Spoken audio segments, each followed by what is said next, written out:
तो हम उनकी सेवा में जरूर हाजिर होते हैं सर। बहुत बहुत धन्यवाद सर, आपने बिल्कुल राइट बात बताई है कि अगर आपके पास समय होता है तो आप लोगों को बिल्कुल परेशान नहीं करते हैं। ऑलराइट सर, अब एक सर छोटी सी बात करते हैं, क्योंकि आपने जो सफलता प्राप्त की है वो मैं चाहता हूं और मैं जानता भी हूं कि बहुत बड़ी सफलता आपने प्राप्त की है। आप एक बार मुझे ये बताइए कि आपकी पारिवारिक पृष्ठभूमि क्या रही है सर? आपकी पारिवारिक पृष्ठभूमि क्या रही है? पारिवारिक पृष्ठभूमि अच्छी नहीं कह सकते, पर इतना जरूर था कि हमारा गुजारा एवं शिक्षा का खर्चा पापा जी वहन कर लेते थे।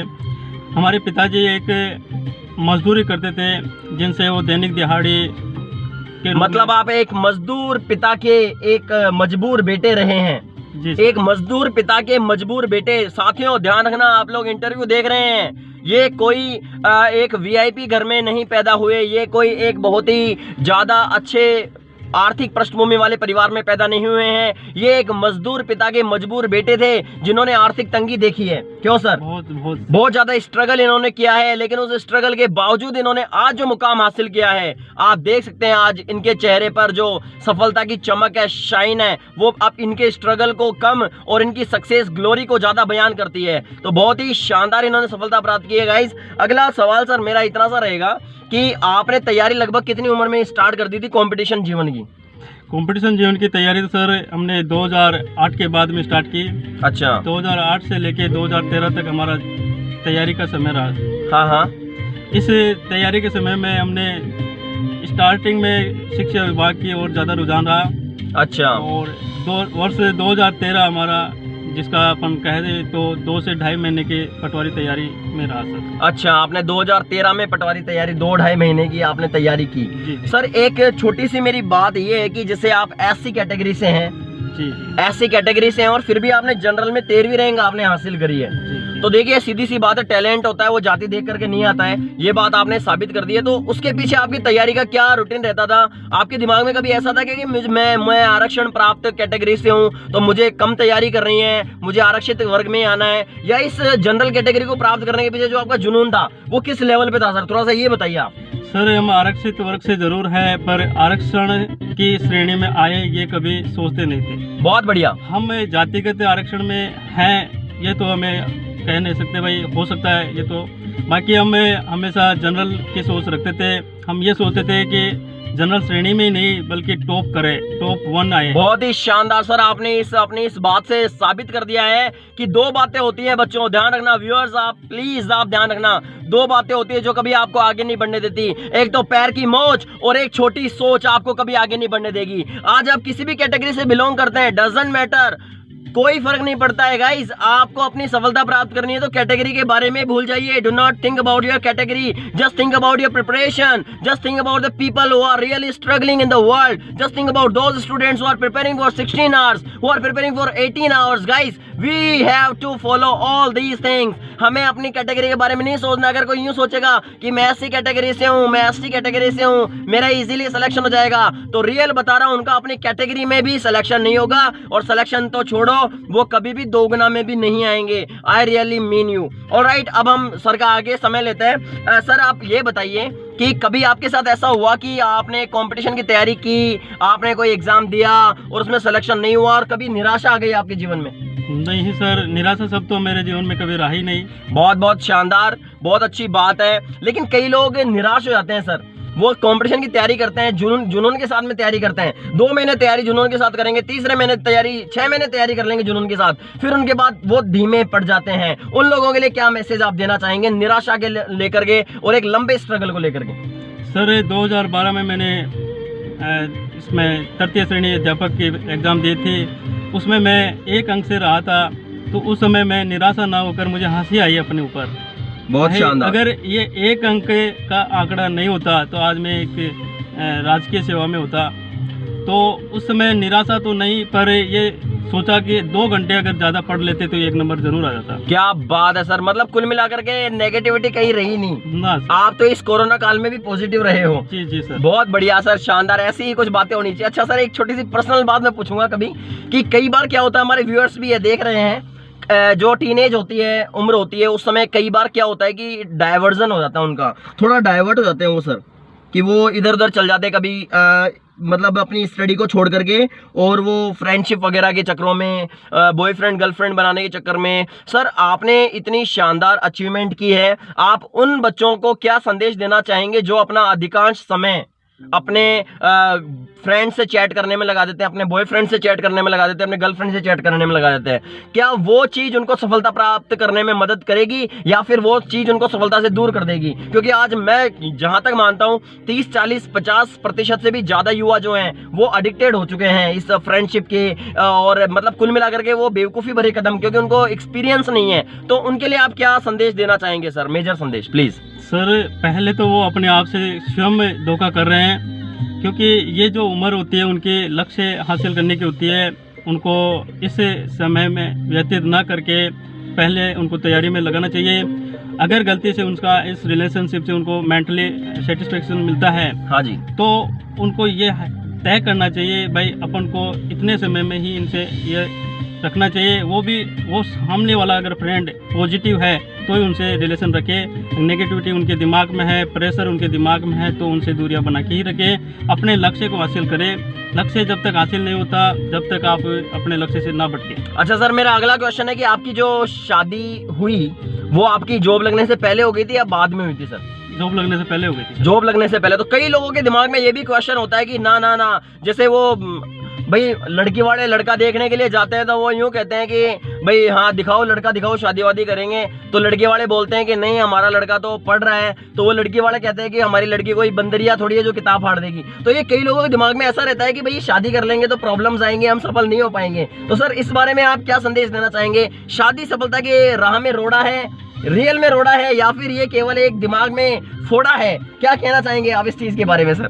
सर ये दिमाग में फोड़ा ही है, क्योंकि मैं तो एक्चुअल में शादी के 2 महीने बाद से ही इतना ज़बरदस्त पढ़ाई में मन लगाया, और मतलब 2 महीने बाद से, शादी के 2 महीने बाद से है। बिल्कुल राइट सर। और उस समय मेरे फरवरी 2013 में शादी थी, और 2 जून में मेरे पटवार की एग्ज़ाम थी। उस समय मेरी वाइफ यानी मेरी धर्मपत्नी ने एक ऊर्जावान शक्ति प्रदान की कि आप तो तैयारी करते बूढ़े हो जाओगे, आपको नौकरी हासिल कैसे होगी? तो मैंने ये कहा बिल्कुल होता है। अब 2013 खाली नहीं जाएगा, 2013 में चाहे मेरी ये पटवार पहली एग्जाम हो चाहे ये लास्ट एग्जाम हो, मैं इसको हासिल करके ही दम लूंगा। क्या बात है सर, जो आपने वादा किया वो वादा निभा दिया। 2013 के लिए आपने अपनी पत्नी को वादा किया था और आपकी पत्नी ने भी बहुत ही शानदार, मैं तो यूं कहूंगा कि उन्होंने मोटिवेट किया आपको। जी सर। अपनी वाणी से, अपने मुखारविंद से उन्होंने अपने आप को मोटिवेट किया और आप मोटिवेट हुए और आपने सफलता प्राप्त की। बड़ी शानदार सर, ऐसी होनी चाहिए कुछ कमिटमेंट। अच्छा सर, कुछ ऐसी बातें होती हैं कि जिंदगी में कुछ लोग हमें मिलते हैं जिन्हें देख करके हम मोटिवेट होते हैं, जिनसे हमें प्रेरणा मिलती है, जिनसे हमें लगता है कि वो भी सेलेक्ट हुआ है तो मैं भी सेलेक्ट हो सकता हूँ, जिनसे लगता है कि वो भी तैयारी कर रहा है तो मैं भी तैयारी करूंगा। तो ऐसे कौन से लोग थे और उनसे आप किस प्रकार प्रभावित हुए सर, बताइए प्लीज। सर मेरे टीम में आज वर्तमान में जितने भी पुराने साथी थे वो गवर्नमेंट सर्वेंट है, कई विभागों में कार्यरत है। हाँ जी। उस समय जब मैं 2013 में तैयारी कर रहा था, उस समय मेरे सानिध्य में या मेरे साथी लोग रहे जो खुद भी तैयारी कर रहे थे और वो हमें भी मोटिवेशन कर रहे थे। उनमें जैसे रघुवीर जी सर, सुरेश जी सर, और हमारे जो पूर्व में नौकरी लग चुके थे गिरिराज जी सर, वो भी हमें बहुत ही प्रोत्साहन करते थे। और 2012 में मेरे जो रूममेट रहे सुरेंद्र कुमार गुजर खेरवाड़ी, उन्होंने हमेशा मुझे ऊर्जावान शक्ति प्रदान की। हालांकि नौकरी वह अभी 2020 में लगे, वरिष्ठ अध्यापक बने हैं और अभी उनकी ज्वाइनिंग बाकी है सर।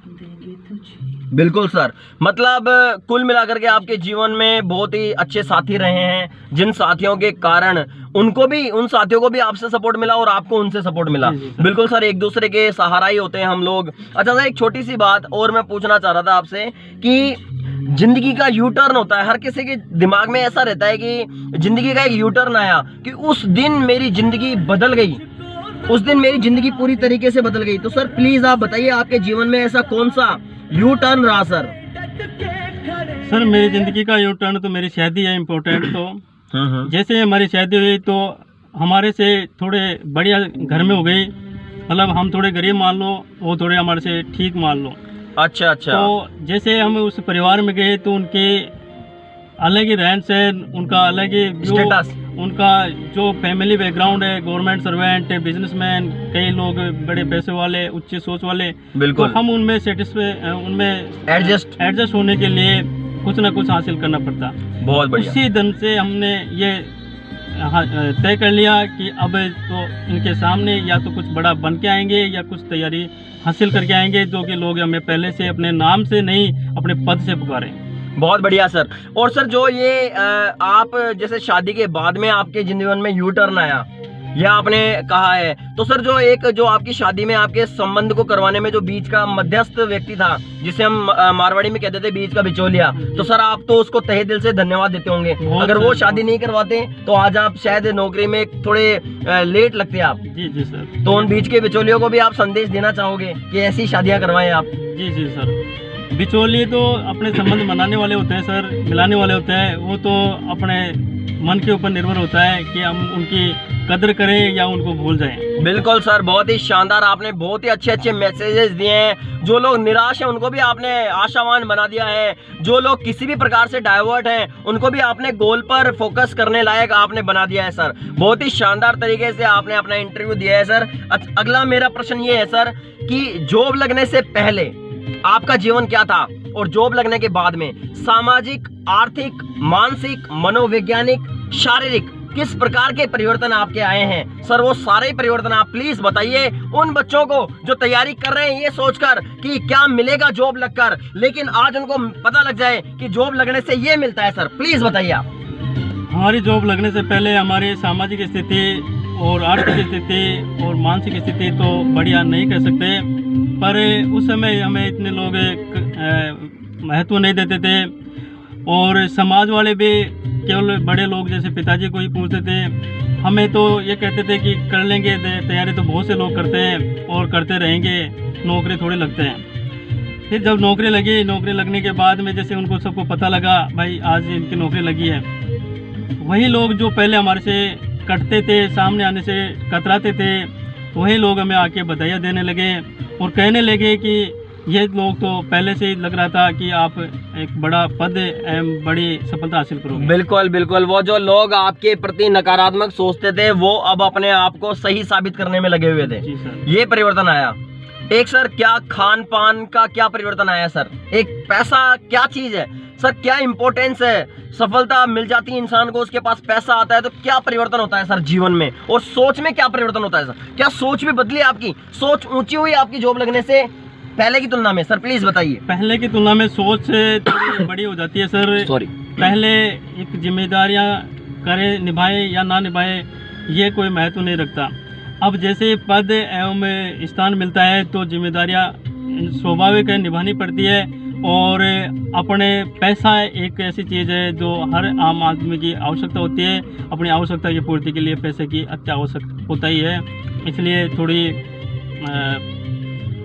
माने कि इसको पैसा इंपॉर्टेंट होता ही है सर। अच्छा सर, मेरा अगला क्वेश्चन है कि अगर स्टूडेंट्स यहाँ पर बहुत सारे स्टूडेंट्स आपका ये इंटरव्यू देखेंगे तो कितने आवर्स आप स्टडी करते थे, कितने घंटे आप स्टडी करते थे, या फिर आप आवर्स को मेंटेन ना करके आप टॉपिक मेंटेन करते थे, लिख करके नोट्स बना करके आप स्टडी करते थे, या फिर कुछ और आपकी प्लानिंग हुआ करती थी? तो थोड़ा sir the way of learning, the way of making notes etcetera बताइए सर, थोड़ा डिस्कस कीजिए सर। सर पढ़ने का मेरा तरीका एक सेम सा ही, मान लो सब लोग एक जैसे ही पढ़ते हैं। मैं पढ़ के नोट्स बनाता था, कई नोट्स बने हुए पढ़ते थे, वो उनके ऊपर है। मैं पढ़ने का तो यही था मेरा, जब भी मैं बैठता था लगभग 6 घंटे पहले कभी उठता नहीं था। क्या बात है sir, sitting power, sitting power. अगर आप बैठ सकते हो, अगर आप 6 घंटे लगातार बैठ सकते हो तो आप सफलता बहुत अच्छी प्राप्त कर सकते हो और जनरल में टॉप आ सकते हो। आपने 13वीं रैंक ली है तो ये आपकी सिटिंग की ही बात है कि 6 घंटे आप कॉन्सेंट्रेट होकर के बैठे। अच्छा सर, आज ये जो यूट्यूब चैनल्स आ गए हैं,